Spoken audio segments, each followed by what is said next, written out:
Happy Asian American, Native Hawaiian, and Pacific Islander Heritage Month.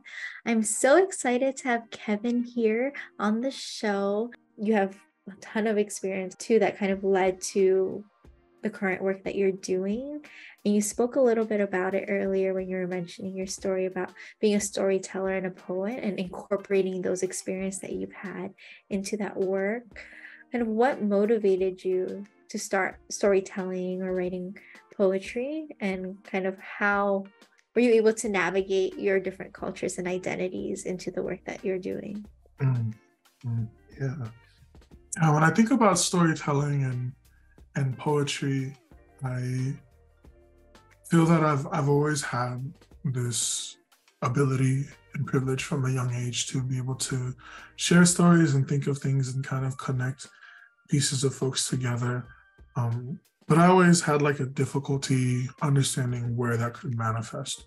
Like I didn't feel like I could be a writer or I could be a poet or that I could do these sort of things.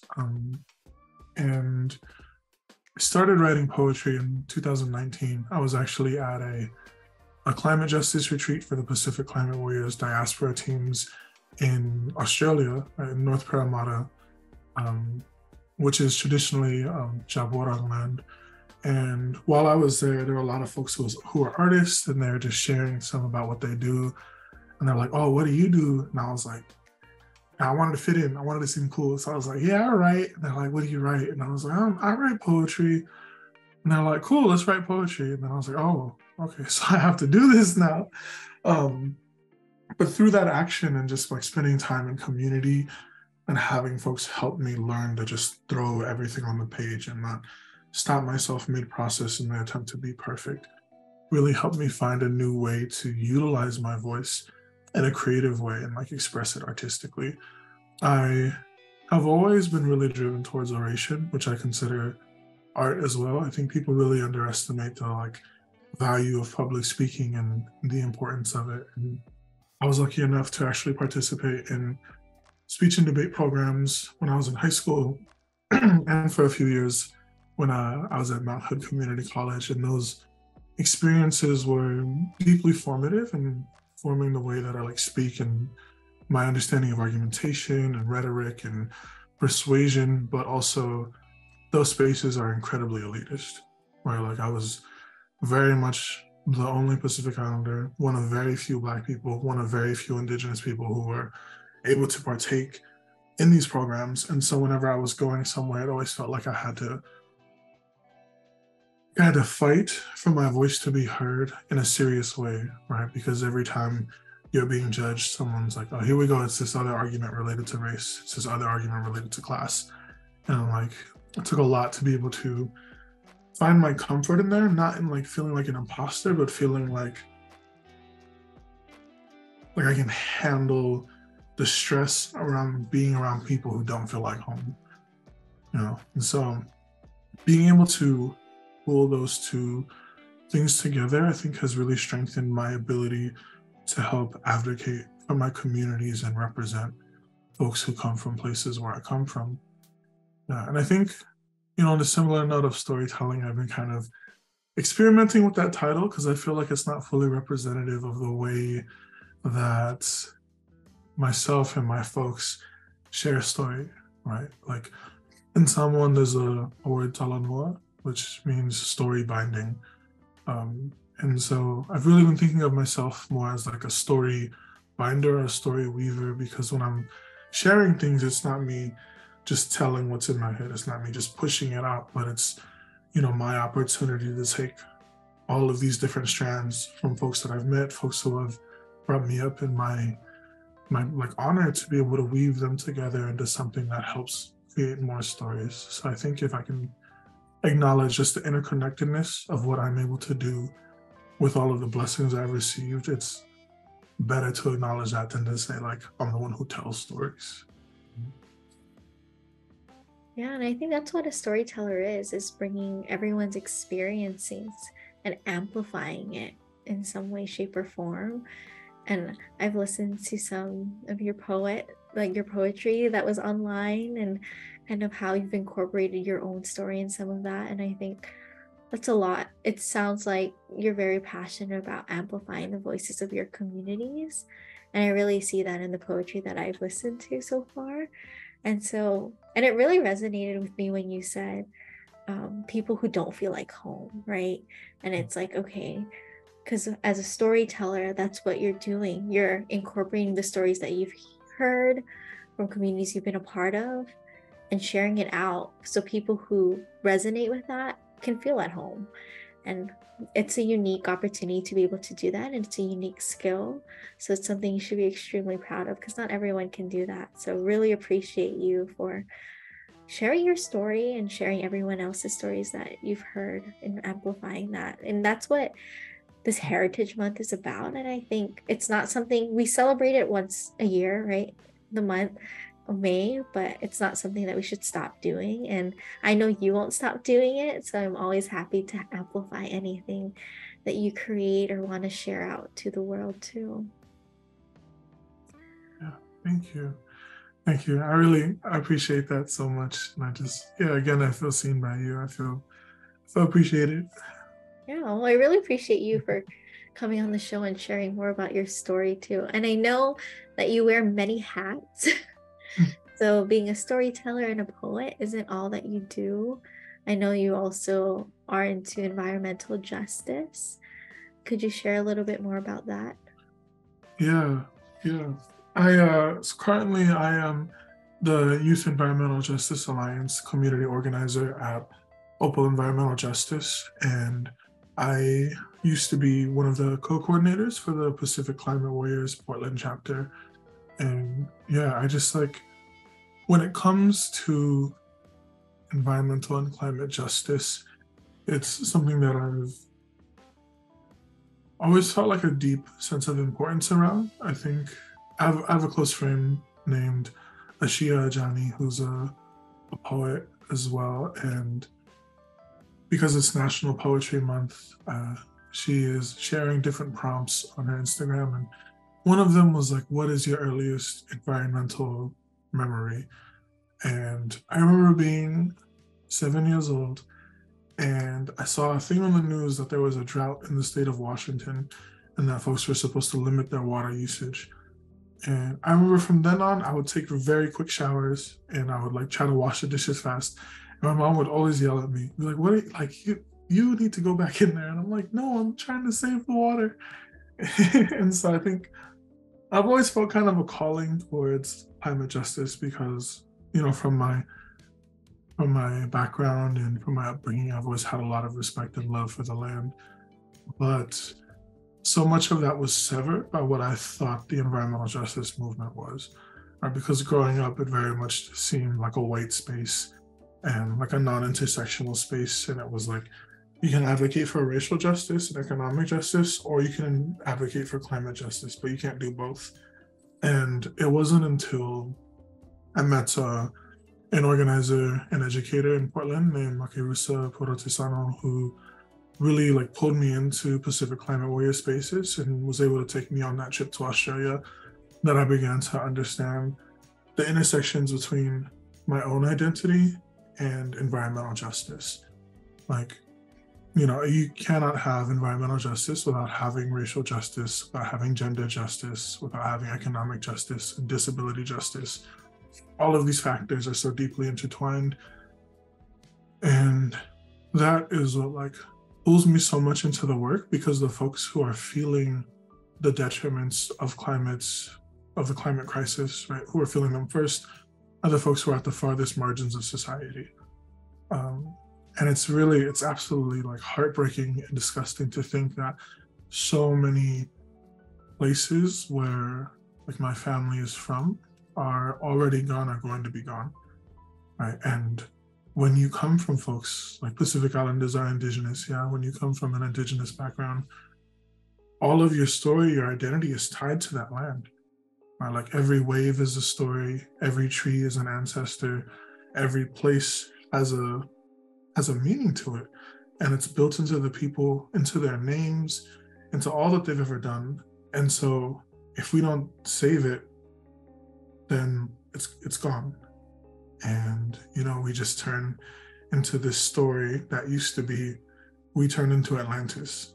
And, I feel that I have an obligation to take everything that I have and push for us to preserve that, right? There's a saying in Samoan that's a "Namato tutu lao maine," which means, on the journey to where I am today, I have rested under many trees. And it's this acknowledgement that, all of what I have today in order to rest is built on the labor of my ancestors. And, even every generation, every few decades, we have more than they had. And so I feel this deep calling to take this shade, take this blessings, plant something new, and give more forward so that we can continue our stories. I don't think people know how valuable the connection to land is. And I think you really just based off what you shared, I think there's just such a lack of understanding why it's so important to communities and to people, and how that is, that's where your ancestors came from. That is your sense of belonging. That's who you are. And as Americans, now living in the US, that's not something that we can always connect to because we don't understand that experience. There's so many connections to why we are in this place and why certain places are home to so many people, and how that's connected to my lineage and to my ancestors, just like your own. So that's given me an opportunity to really reflect. So thank you for that.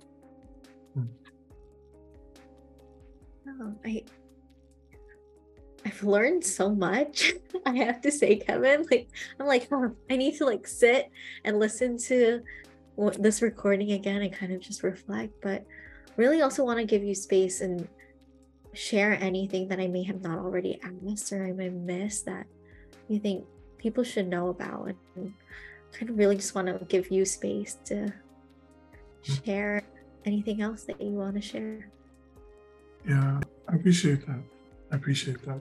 I think in relation to some of what you just shared about these new reflections about relation to land and where your place is in it, I think something I always try to encourage folks and remind folks of is that no matter what your cultural experience is or where you live in diaspora or your separation is, you always have a connection to the land. Right? In the US especially, we have so much urbanization that we understand the land as a dead thing, right? We are covered in plastics and metals and wood that has been pressed and condensed, but every part of what we're around is significant and we feel it every day. So even if you don't have an opportunity to understand culturally how your ancestors practiced their love for the land, you are allowed to create that own story for yourself and what works for you. I don't have a full connection to Samoan practices in terms of honoring land and sharing land, but I do take what I know and try to put it into practice. And one of the biggest things I try to do is just as cheesy as it sounds to some folks, but I try to just go and have a conversation with the land where I'm at. Just tell them what it means to be where I am. Kind of share with them what I've done, how thankful I am. And so I think anybody can do that. Anybody can spend some time. And I only do it when I feel it. I'm not just going out every day and forcing myself to talk to grass. But there are times when I'm walking and I see a tree and I feel a tree. And I was just this past week actually in Bobancha, which is New Orleans, for a conference. And after listening to so many wonderful folks share their stories and their knowledge and just feel the love and the energy of the city, I was walking through a neighborhood and I saw a tree that was erupting from the sidewalk. And I just spent a long time sharing everything that I learned, all the things that I had thought of. And in the Pacific, there's this practice that has many different names, but in Samoan it's called songi. And it's used as as a greeting or a farewell. And you'll see it a lot when you see like Hawaiian folks doing things, or Maori folks especially. But when you greet someone, you press together your foreheads and your noses. And when you press together your foreheads, it's this like sharing of knowledge and your ancestry and everything that you've come from. And when you touch your noses, it's sharing your breath and your presence and where you are now. And so I take some time and I salute with the tree, and I just like try to build this practice for myself, because it's like the small things I can do to keep myself grounded, right? And so just want to really encourage folks, like, find what that is for you and what feels right for you, because being able to see the life of the land and honor it, like, brings so much breath to your life. Earlier we talked about just like how deeply impacted the Pacific is by climate change, and how deeply impacted like marginalized communities are. And for folks who are watching, like, I know the majority of the world is not aware of hardly any places in the Pacific. Right, in the US, most people will know Hawaii and some will know Samoa and Tonga, and then it stops there. But visibility is the first step in justice, right? Like, we can't support and help folks if we don't even know they exist. And so I just encourage everyone to try to take some time and look up other folks who are doing things in the Pacific, right? There are some very strong activists who are grounded in the Pacific, fighting right from home. There are folks who, are in Africa, in places like Kenya, like near Lake Turkana, whose water sources are drying up. And I'm like, if we aren't aware of their stories, then we can't support their fight for justice and liberation. And so, yeah, I'm just like always encouraging folks. When I have a kind of workshop that I do about climate justice in the Pacific, and the first thing that I always do is show a picture of Tuvalu and a picture of Kiribati. Excuse me. And I first ask people if they recognize where these places are. And then I show the names, and I ask people if anybody can pronounce them or has heard of these names before.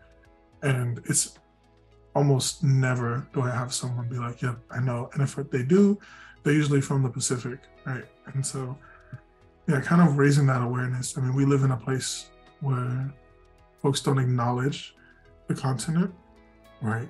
Any map you see, they literally cut it down the middle and don't see the vastness of the people who live there. So I'm just like, take a little bit of time to educate yourself about who's out there and the struggles they're going to, because it's all connected. Yeah, thank you for sharing that. I actually do have a final question for you. And I'm kind of asking everyone that I have this for the month of May, this question. I think when you're reflecting kind of on your upbringing, your ancestors and how they've come into the space, what type of legacy do you want to leave behind for the future generations? Yeah, that's beautiful. I think I spoke to some of this before when I was sharing that Samoan proverb. And yeah, it is really important to me to just become this shade for folks in the future, and to become this place of rest and this place of like knowledge that they can look to. There are two other sayings that I hold very closely to my heart when I'm doing the work. The first is that I want to become the person that I always needed when I was younger. I want to be able to provide that support and that safety and that encouragement that I know that I needed, and pass forward everything that folks have given to me.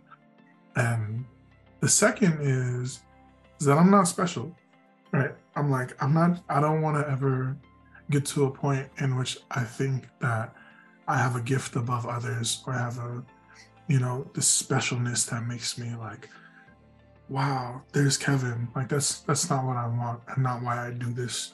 It's all to, be able to best represent us and like push forward for our justice. So when it comes to like this idea of legacy, if I can plant this seed today and see it grow into something beautiful tomorrow with no name attached, with no ego attached. Like, that's what I want first and foremost.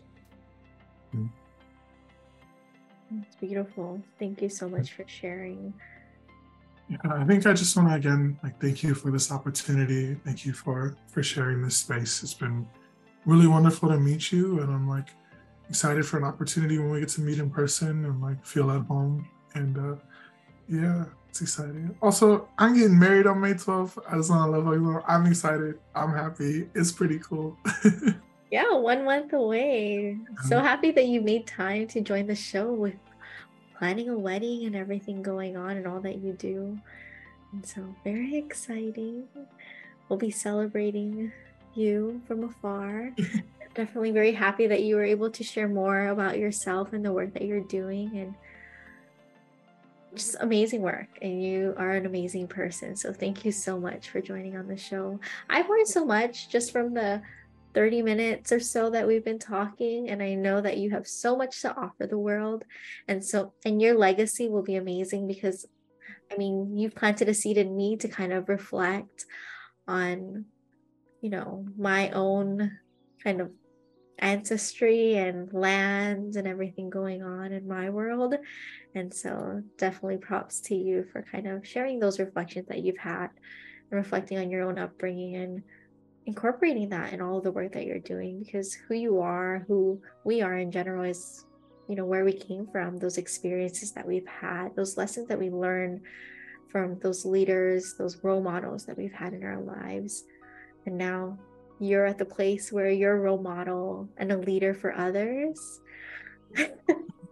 So thank you so much for all that you do. Yeah, thank you so much for holding this space and all of those deep affirmations. I really feel them. And again, for your importance in all this, I think it often goes unspoken, but you also deserve the recognition for being able to weave these stories together. And I learned just as much from you, and really excited to continue. It's blessed. It's love. No, I appreciate that. Thank you. Mm-hmm.